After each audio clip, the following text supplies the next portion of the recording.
So I'm gonna start recording and finally pull up the PowerPoint. Get the chat box out of the way. How do I present it? I'm incompetent. Okay. If it'll load. Okay. So today we have a respiratory therapist joining us, so that's always fun. Like Tyler mentioned, make sure you put your full name in the chat box so we can get your credit for the hour. Okay. And then Maria. Okay, hello guys. So if y'all don't know me, my name is Maria Calderon and I'm y'all's historian. Okay, so if y'all haven't done so, go ahead and follow our social media because that's the main method of communication that we're gonna have. And also thanks to Morgan, she has created a YouTube. So that way, if y'all miss any information, y'all can just click the link and watch the video and just get the information that you're looking for. Okay, and then this semester, we are pushing the spring semester scholarship that we had from last semester to this semester. So the top two members with the most hours will receive $100 each. This is the last time that we'll have this slide on here. This is just kind of a reminder because y'all are doing like really, really well with hours. So I'm not worried about you guys not getting your hours in. But just remember to qualify for the scholarship, you need to have your dues paid on time and you have to earn a minimum of 10 hours. And then in the event of a tie, whoever has more meeting hours will receive the scholarship. And then this is just a list of the volunteer and hour opportunities that we have continuously throughout the semester. So every single meeting is worth 1 hour. We have blood drive hours. You are required as a member to earn at least 1 blood drive hour, whether it's through donating or by passing out flyers or recruiting people. And then you can also make donations to the Sam Houston Food Pantry. So for every 3 items, it's 1 hour. And then the same for Rita B. Huff. And then what you'll do is you'll just take a picture of your donations at the site and then send it to one of us and then we'll log it for you. And then the Alzheimer's Association, we are continuously rolling that throughout the semester. So for every $5 you donate, you get 1 hour. And then we also are having Zoom STEM tutoring. Contact Denise Garcia if you want more information on that and if you want to be hooked up with a student. They're mostly going to be based in Montgomery County, but they will be Zoom meetings, so you won't have to drive anywhere. And then this is a list of the current blood drive opportunities, but I would like to mention that we are having more. I have lost my list, but we will update this list and get it to you because we're adding for sure at least 2 more blood drives, 1 in October and 1 in November. So we'll get that to you guys as soon as possible. Just a reminder, you get 2 hours for successfully donating red blood cells, and then an additional 2 hours if you decide to donate plasma as well, or if you decide to do double red blood cells. And then you get 1 hour for attempting to donate, like you made your appointment and everything, but then you got rejected for any reason at all, then you'll get 1 hour for that. And then you get 1 hour for every hour that you pass out flyers and recruit people. And then just a reminder, if you do choose to donate, you do get antibody testing if that's something you're interested in. And they're from 12 to 4:30 in between the chemistry building and the life science building. Okay, and then information for our spring and fall semester shirts. Okay guys, so if y'all haven't received y'all's spring semester shirts, go ahead and contact me. Eventually at the end of this week, I think I'm gonna contact everyone. I think that's better. But if y'all want to contact me first, go ahead and email me, or y'all can just send me a message through Instagram. And as you can see to the left, that is the shirt that we voted on to get. I think that's pretty awesome. Hey Morgan, do you know when we will receive the shirts? So I was supposed to go by today, but it took me a little bit longer to physically find parking and get my flu shot. So I'm going to go in tomorrow morning and then I'll send out a little email blast to all of you guys to let you know when we should get the shirts in. So we're hoping to get them within the next 2 or 3 weeks, but it depends on what the printing company says. So we'll let you guys know. And then if you guys have any questions about anything at all, here's all of our contact information. So if you have a specific question towards a specific person, you can just contact them through their email or always through GroupMe. And now we have Miss Stacy Bates, who is the respiratory therapist. And this is just a list of questions that we came up, but if you guys have any other questions, feel free to put it in the chat box or pop up, and then we'll try to cover it. Good evening, everyone. Like she said, my name is Stacy Bates. I am a registered respiratory therapist. I'm also a registered polysomnography technician. I've been practicing respiratory care since 1992. I was first credentialed as a certified therapist in 93 and registered in 94. I've worked mainly in Texas and all over Texas, actually, East Texas, Central Texas, and been in College Station for about 15 years. I'm currently the assistant director at CHI St. Joseph College Station Hospital, and I'm over several small departments. And my primary job role is to oversee the blood gas labs in our facility. We have 3 satellite blood gas laboratories, and I also perform all the pulmonary surgeries, which are called bronchoscopies. So that's kind of the short of who I am and what I do. I love being a respiratory therapist. I actually got into it because I wasn't sure exactly what I wanted to do in the medical field. And I was a junior in high school and went with my mom for some testing, and she actually had a stress test, and the stress test was done in a really rural hospital in New Mexico where the respiratory therapist did the stress testing. And so she was asking me, what do you want to do when you grow up? And I was like, I don't know. I think I want to do something in medical, but I don't really know. And she sparked my interest to be a respiratory therapist. And as we spent those couple of hours together that day, I learned that it was very interesting. There was lots of avenues you could take as a respiratory therapist, and I thought it was a great way to get into the medical field, start working, and actually see what else might be out there that I would like to go into.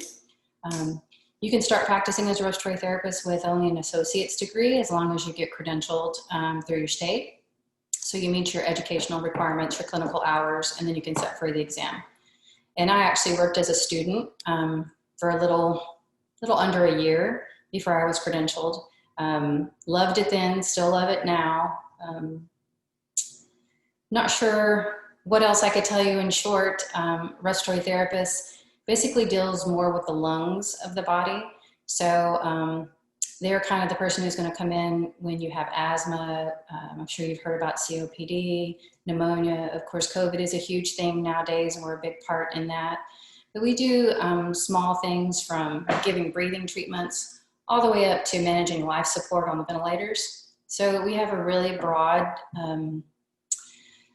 spectrum that we use to treat our patients. We're also very autonomous. We'll go in and assess the patient, do what needs to be done, call the doctor, tell them what we think, get an order, and proceed with how we think the patient should be treated. So we are the specialist in the lung field, just like the nurse is a specialist at the bedside, just like the x-ray technician is the specialist in the x-ray. So all the people in the hospital rely on us to be able to be on our game and know exactly what needs to be done for the patient. So that's kind of in a nutshell what we do.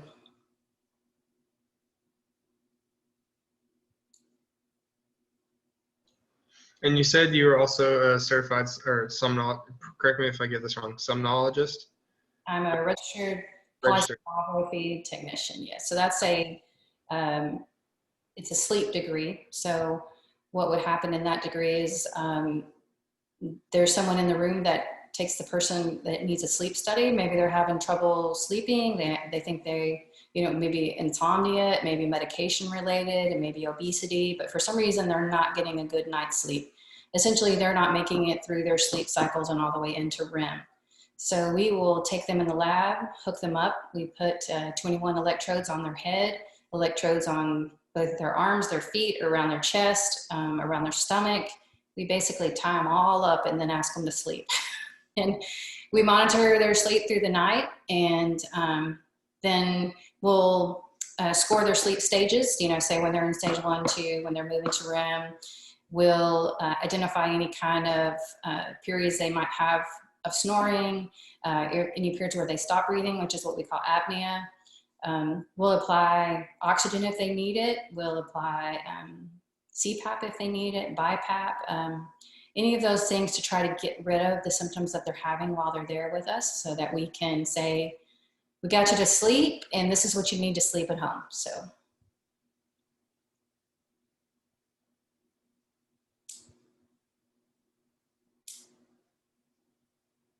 I'm looking through your questions here. What advice do I have for you who might want to become a respiratory therapist? So I would say go for it.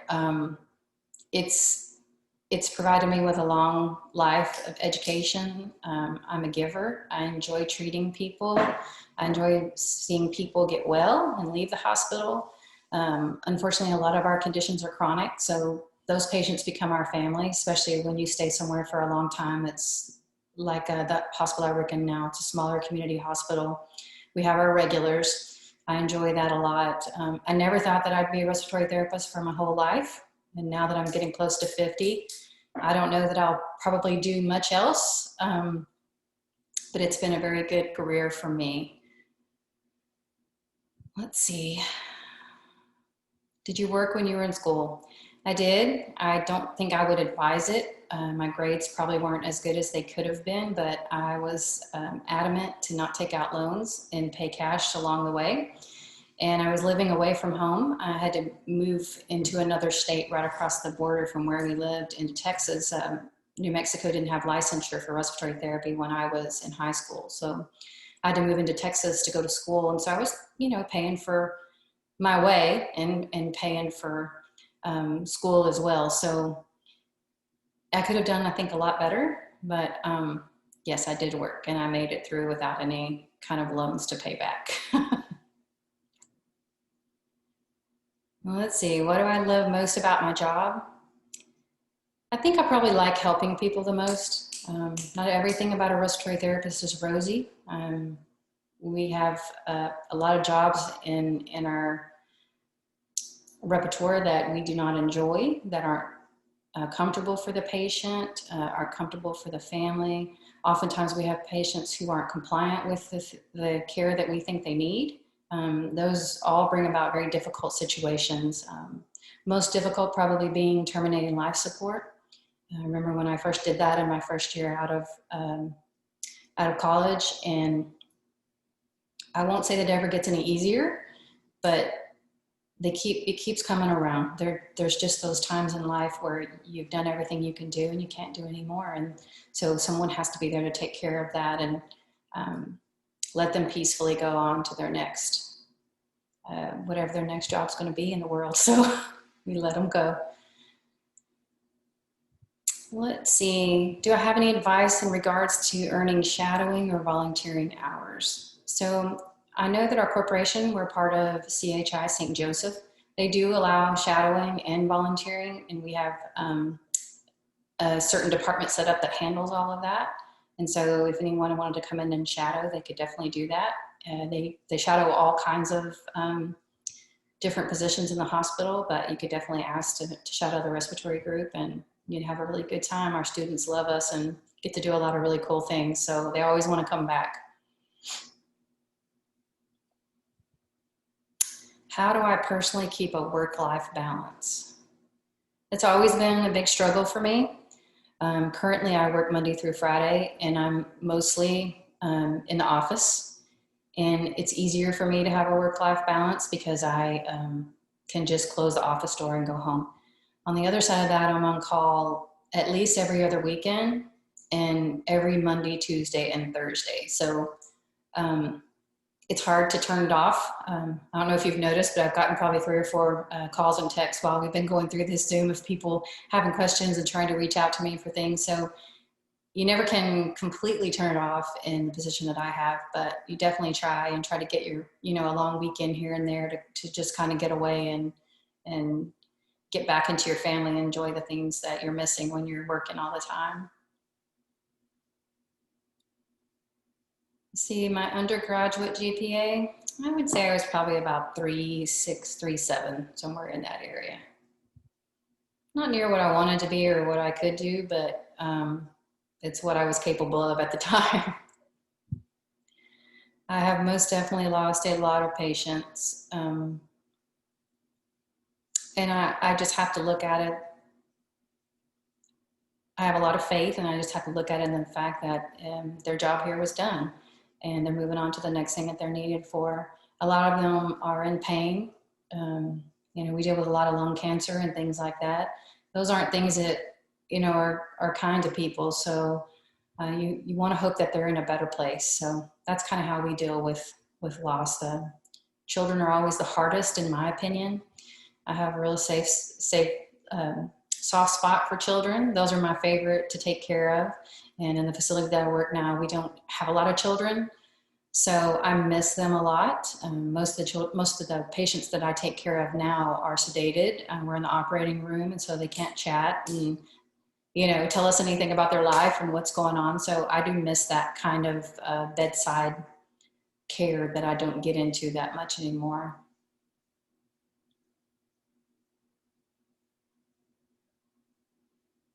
So, are there any other ones I haven't answered? What is your favorite moment or patient case that you can think of? Just if not a favorite, then a very memorable one or two. So a few years ago, right here in the same facility that I work at now, it was back when the swine flu was bad, and we had a patient come in. He was a young guy, had a family, in his 30s, and he just progressed really quickly. He was placed on the ventilator. Our conventional ventilation wasn't doing enough for him. We actually brought in a high frequency oscillator, which is something that gives puffs of breath. It puffs and hertz, so about 60 hertz in a minute. It's very fast, slow breaths to try to help with lung recruitment. And so we did that for him. We also put him on a bed it's called a rotoprone bed, and it would flip the patient upside down so that they could diffuse the base lungs a lot more often. We would do it certain times a day. We'd move them all around. No one ever expected him to live. I can imagine 3 or 4 different times that I saw his family come in to tell him goodbye, and we just didn't know what else we could do for him.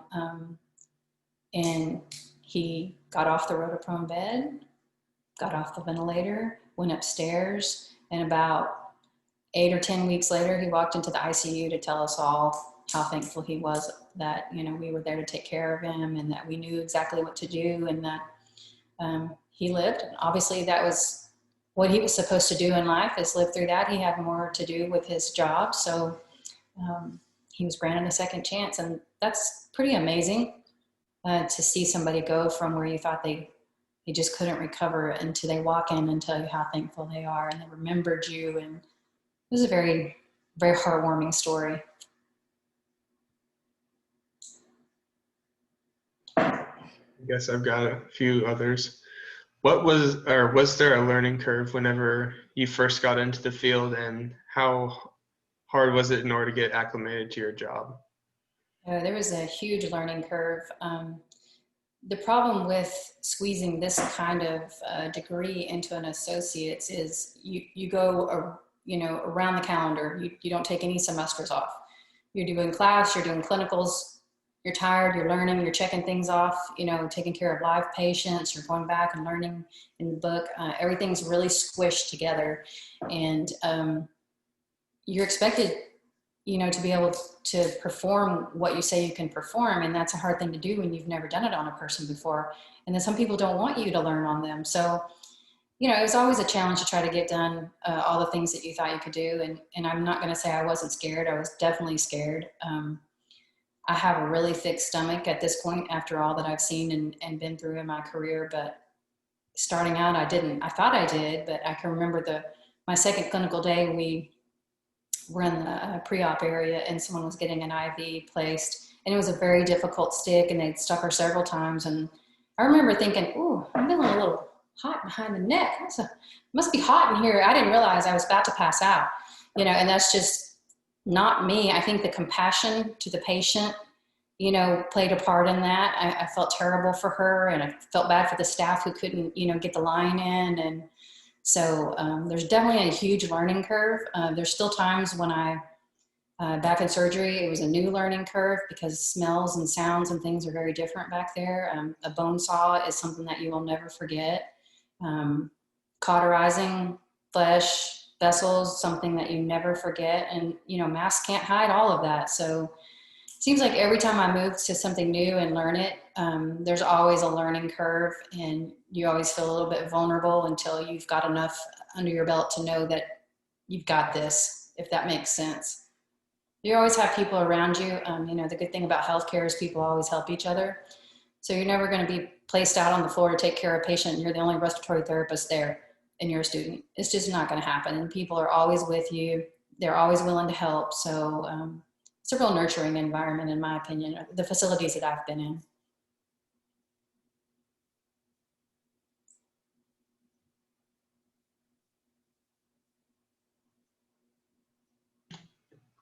What was the beginning of the pandemic like, as far as like for you? Because I know a lot of people, or at least I did. I don't know about everyone else here, but I got a massive surge of wave of emails from different medical just institutions saying like, "Hey, we need respiratory therapists." And so one of my first thoughts was, "Oh gosh, that's a good job." And then I remember that you did, and then I was like, "Oh God, that means they're in need." So I figured that it'd be good to ask you about that, just as far as like what it was like, and then if there was a mad dash, at least in Bryan College Station, for people running in fear for a respiratory therapist to come to. So we have ample amount of respiratory therapists in the Bryan College Station area. We have not needed any kind of agency help or anybody to come in and take over care for us. We've been able to handle it just fine. What we are a little short of here are pulmonologists, and those are the critical care lung doctors that we work under. And there are some associated with the Scott and White facility, and they don't transfer across. So the Scott and White facility physicians don't come to College Station to CHI to take care of their patients. So we have to take care of our patients for our 2 facilities in the Bryan College Station area and other 6 outlying facilities. That was difficult for us.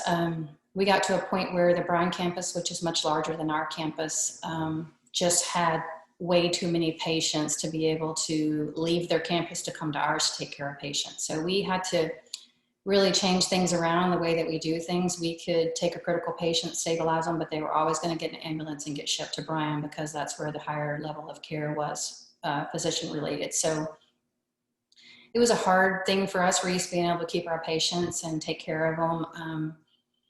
But they had the expertise of the physicians that we didn't have at that time. So that started in about March. And patients didn't come to the hospital, whether they had COVID or not. They were scared. And so our census just plummeted. And it was kind of a helpless feeling as you were watching all over the United States. There were not enough respiratory therapists. There were not enough nurses. People were, losing people multiple times during the shift.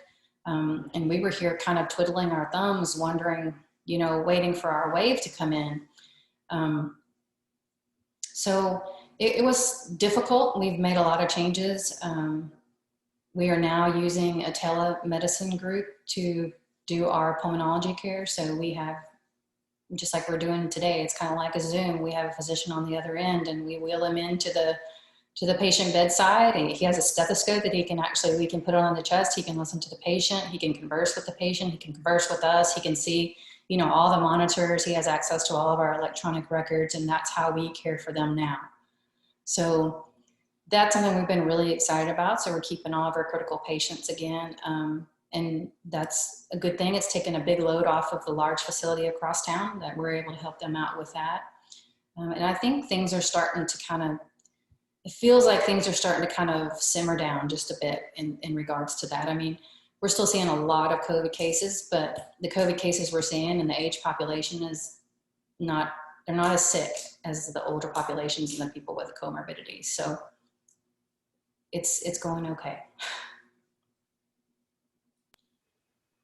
So since you said y'all didn't have as much of work to do as far as like just the respiratory therapists, were there opportunities for you or your coworkers to say go different places, like whether it was across town or go to like different cities and help out there? And what would that have been like? Because I know some doctors do that as far as like just helping out other high need areas as far as like Dr. Goen recently went one of the doctors at the St. Joseph's Hospital went down to Houston for some medical stuff related to the police. I know not everyone knows him, but I know you do, Stacy. So, but. Yeah, the thing with us is that we don't have a lot of extra staffing. We're kind of at a base staffing limit, and we have to have certain people there. So we didn't have the luxury, to go out and help that much. We still had to be where we were. I do know an RT that used to work with us that recently took travel assignment with the COVID, because it's just, there's help needed everywhere. And she's on about her 4th or 5th travel assignment. They're usually 6 to 8 weeks. I saw on Facebook today that she was leaving Massachusetts, and she was checking into New Orleans today. So they are out there doing it. Depends on your family life as well. Some people that don't have small children at home, it'd be easier for them to jump ship and take off and do something that they felt compelled to help. So I just have, myself personally, have too many obligations with the department and the accreditation and all those kind of things that I wouldn't be able to go to another state and do that. So.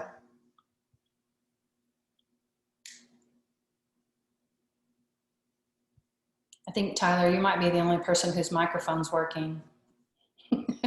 So I actually kind of sort of have a question, because it sounds like the way that you're talking, you kind of sort of have like some management experience. Yes.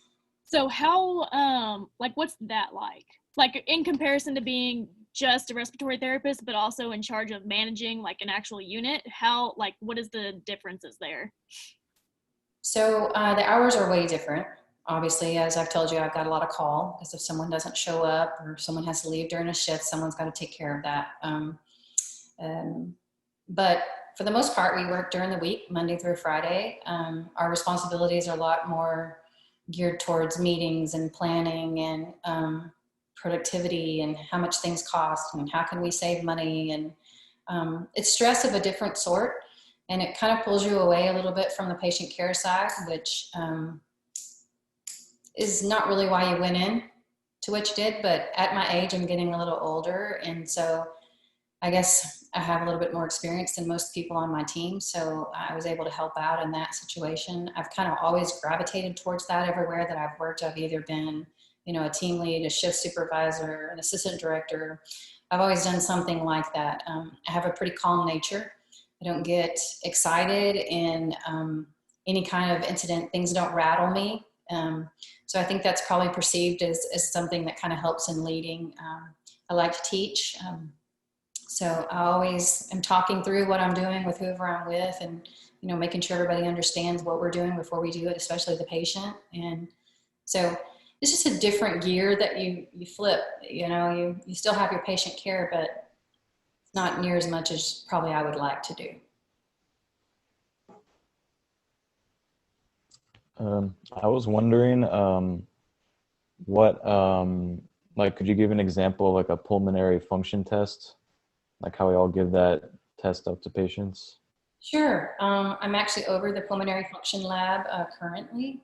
And I actually opened this lab that we have here. We have what's called a body box, and it measures plethysmography, which is we measure flows and volumes inside the chest. So put you in this clear box, and we ask you to do different lung maneuvers. We'll ask you, they're all things that we're trying to see on a graph. We plot you against, if you were of your age, height, weight, ethnicity, and we plot you against the results of that to get a percentage of predicted to see where you're doing with the flows and volumes.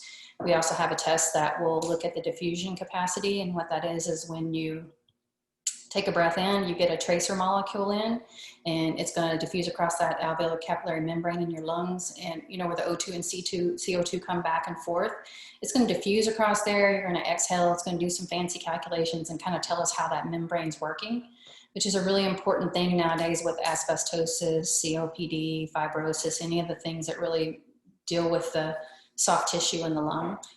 So we have about 4 different tests that we do. Takes probably an hour to an hour and a half. We may or may not give you a bronchodilator, which is something called albuterol generally. It's something that acts on the smooth muscles in the airway, hopefully to open things up so we can see if maybe you have a certain kind of reversible symptom for your lungs. So we'll do some testing. We might give you the breathing treatment, wait 20 minutes for the efficacy to hit on the medication, and we would repeat it. And then we send those results over to the pulmonologist, and they would tell us, you know, what they think could be going on from that, or if you need further testing. We also do a test at our facility that no one else in town does. It's called a methacholine challenge. And it is a test where we will do a baseline spirometry. We look at a certain number that we measure from you, and we'll give you a breathing treatment with this methacholine. The methacholine is an irritant to your airways.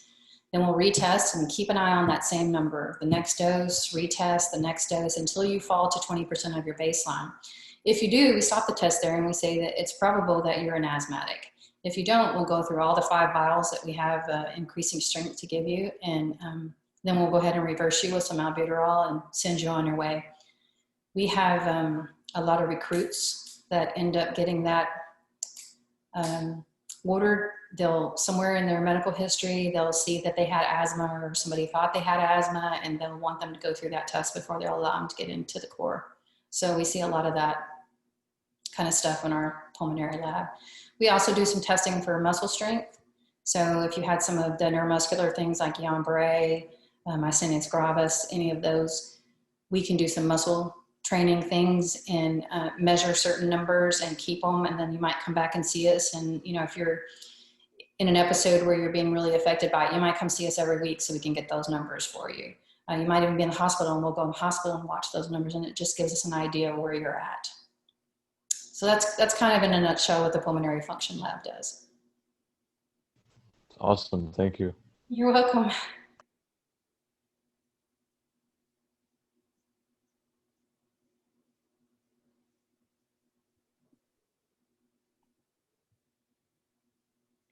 I was gonna ask something and then I forgot what it was.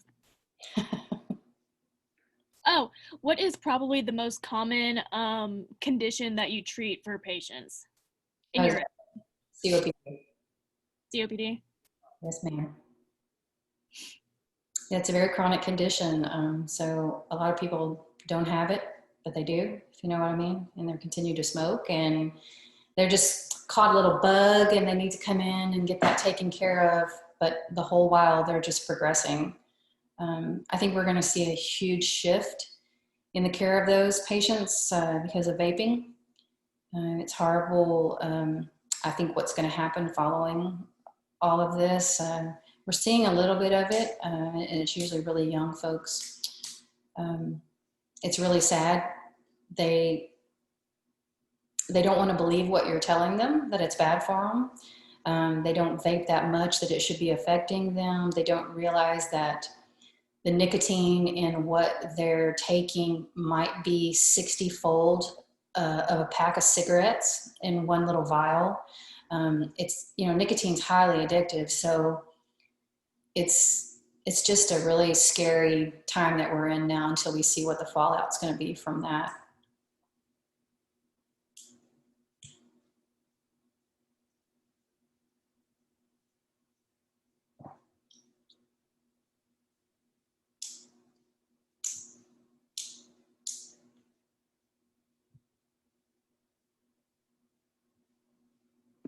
Anyone have any other questions?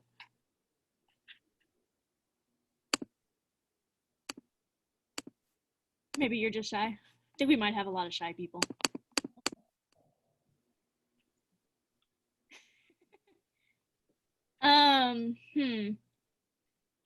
So just to like clarify on the details of like becoming a respiratory therapist, so you get your associates. I'm assuming you get your associates in science? It's a applied science of respiratory care. Okay. And then after that, you said that you basically get, is it essentially on-the-job training? Yes and no. We have so many clinical hours that you're going to be trained to do the basic things, but a lot of what you learn is by taking care of patients and learning from the coworkers that you're working with. You know, managing ventilators, very, very complicated. There's lots of crazy modes and waveforms and, ever-changing disease processes that teach you every day, new things about the ventilator and new things come up with the patient. So there's a lot of on-the-job training. One thing we haven't talked about that we do is we draw blood from an artery. So, most phlebotomies are from a vein. That's a deoxygenated blood. The artery is oxygenated blood. We're the only people in the hospital that draw blood from an artery and analyze it. So it'll tell you essentially what the oxygen level is, the CO2, the acid-base balance. And so we use that to run the ventilators and decide what we need to do for our patients to normalize their acid-base balance. That's a very interesting part of being a respiratory therapist. Those are the labs that I spoke of that I'm over. We have 3 satellite labs in the hospital, and they are for arterial blood management.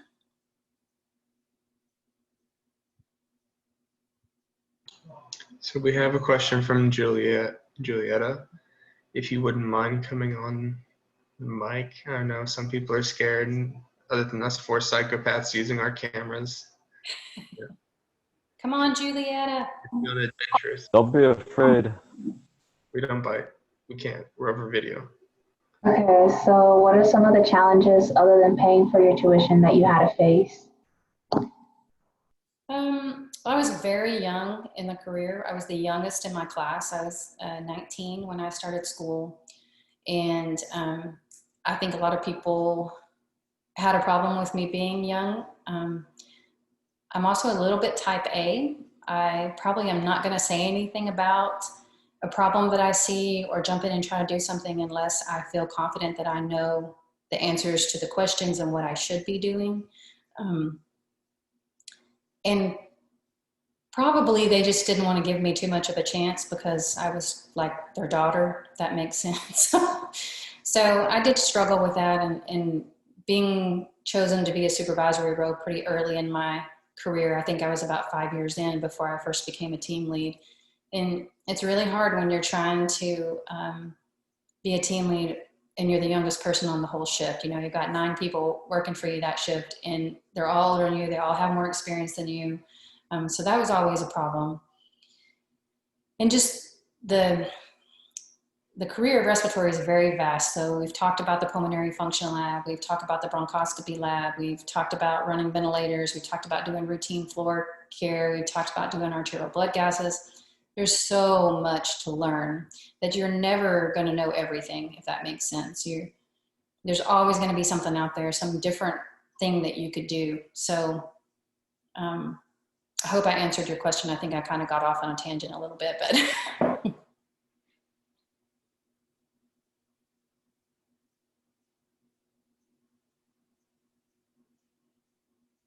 And then I had more of a technical question. So when it comes to getting your clinical hours, so I know for like pharmacy technicians, we have a set of like 2 years that we have to get the on-job training done before we take our test. How long is it for respiratory therapy? So we start clinicals in our 2nd semester, and we do clinicals all the way through school. So I was still in respiratory school when I became a certified technician. And like I told you guys, I worked before that as a student. And so there's a lot of clinical hours involved. I don't remember exactly how many it was. It's usually about 2 to 3 8-hour shifts a week. And so we were constantly at the hospital. And then kind of tailing off of that, which do you like working at a clinic more or a hospital? I have never per se worked at a clinic. There's not probably a lot of respiratory therapists that do work at clinics. There's some that could do education, or they might do inhaler medication maintenance or something like that. But I like fast-paced. My favorite thing to do is emergency room. That's where most of my experience is. I really like the fact that I have lots of patients coming in and going out, coming in and going out. And like I said, kids. So I never have really worked in a clinic. I'm not sure about that. Most of mine's been in hospital acute care.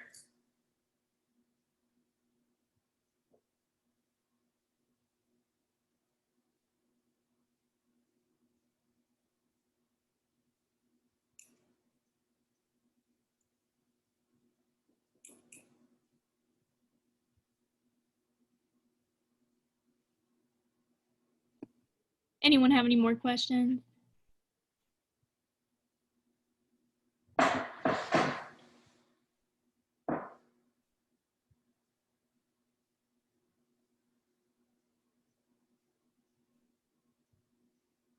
Okay.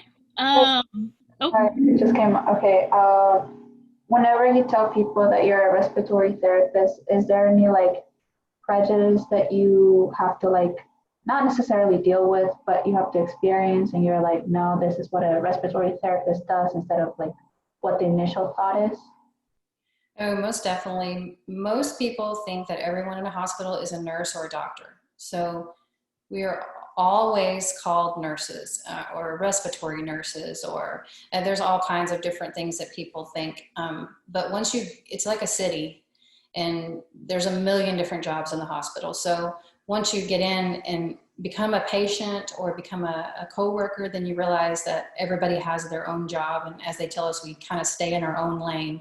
So I do often have to remind them, and especially pre-COVID, not many people knew what a respiratory therapist was. And you know, our credential has been around for years and years. So, you know, it's kind of nice that we got out there and people know what we actually do now. It's kind of for a bad reason, but I still have to tell people occasionally, and even the patients will come in, you know, good morning, I'm Stacy from Respiratory, you know, I'm here to give you your breathing treatment, and they'll still think you're a nurse. You told them immediately that, you know, you're a respiratory therapist, but you're always going to be a nurse. So yeah, it is what it is. You're there to care for them no matter what your job title is. So we do whatever needs to be done. We're going to help you turn patients, we're going to help you clean patients that are on ventilators that they'll have an intratracheal tube in their mouth and they'll have a securing device across. We'll help you shave those patients underneath there. We'll get you your breakfast. We'll clean your room for you. We'll take your trash out. You know, it's kind of a teamwork. So we pitch in and do whatever we need to do, and really try not to get bothered with what they call us.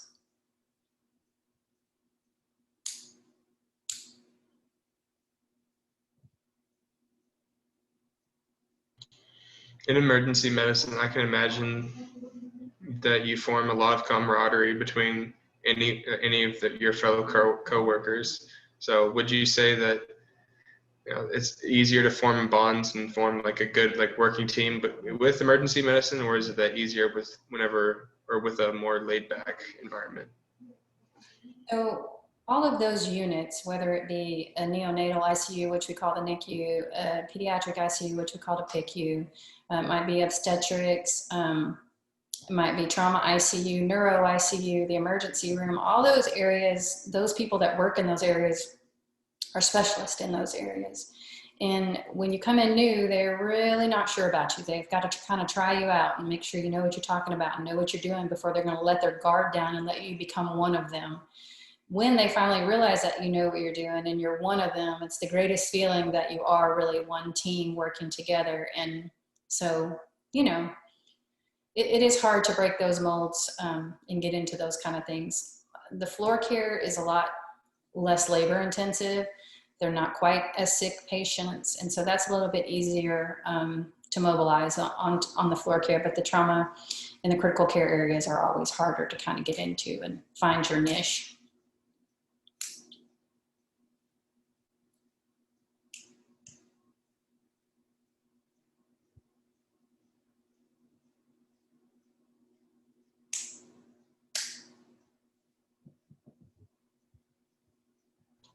Does anyone else have any questions, concerns?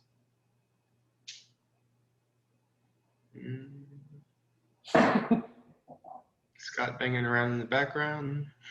He must have gone outside. You know, he's not the quietest person, so I'm sure he was thinking he was Just going about as a freight train crossing tracks. Exactly.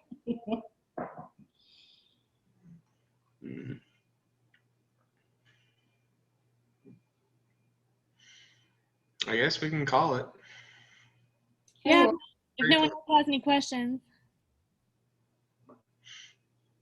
I thank you guys for inviting me. I enjoyed spending a little time with you. If anybody comes up with any questions or would like anything else that they might need to reach out to me, just get in touch with Tyler. He can find me pretty easy. And We can talk through whatever that might be, and wish you guys the best in whatever it is that you're going to go on from here to do. Have the passion in your heart, and it'll bloom from there. Thank you for doing this meeting with us. Yes, Thank ma'am. you, Stacey. It was fun. Thank you. You guys have a good night. We'll see you later. You too. You too. Bye-bye. You too. See ya.